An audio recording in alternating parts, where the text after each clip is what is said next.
এখন বলি productivity. Microsoft Word, Excel, PowerPoint খুব ভালোভাবেই দৌড়াবে। মাল্টিপল ক্রমে ট্যাব ইউজ করে Gmail, Zoom, Google Meet, Google Classroom সব একসাথে আপনি চালাতে পারবেন। কোডিং এর জন্য একটা master class PC, VS Code, Sublime, পাইচার্মের মতো software HTML, CSS, JS, Python, C++ coding smoothly করতে পারবেন। মিড লেভেলে ওয়েব ডেভেলপমেন্ট অ্যান্ড প্রজেক্ট করার জন্য এই পিসিটাই কিন্তু যথেষ্ট। বাট যারা Node.js বা ডকার চালাতে চান তাদের জন্য সাজেশন থাকবে মিনিমাম 16 GB র্যাম ইউজ করবেন। তারপর ফটোশপ, ইলাস্ট্রেটরে logo design, image editing, basic flyer poster এগুলো করা যাবে। বড় রেজুলেশনে PhD বা কমপ্লেক্স ভেক্টর নিয়ে কাজ করতে পারবেন, বাট স্লো এক্সপিরিয়েন্স ফেস করতে হবে। ফিল্মোরা ক্যাপকাটে বেসিক 720p বা 1080p ভিডিও এডিট করতে পারবেন, বাট ট্রানজিশন বা হেভি ইফেক্টস ইউজ করলে ল্যাগ ফেস করতে হবে।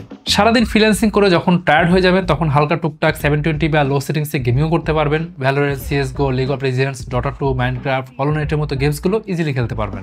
এখন এই মিনি পিসির প্রাইস শুরু হচ্ছে মাত্র 17,999 টাকায়। এই প্রাইসে আপনি পাচ্ছেন 8 GB র্যাম আর 256 GB SSD-র এই ভেরিয়েন্টটি।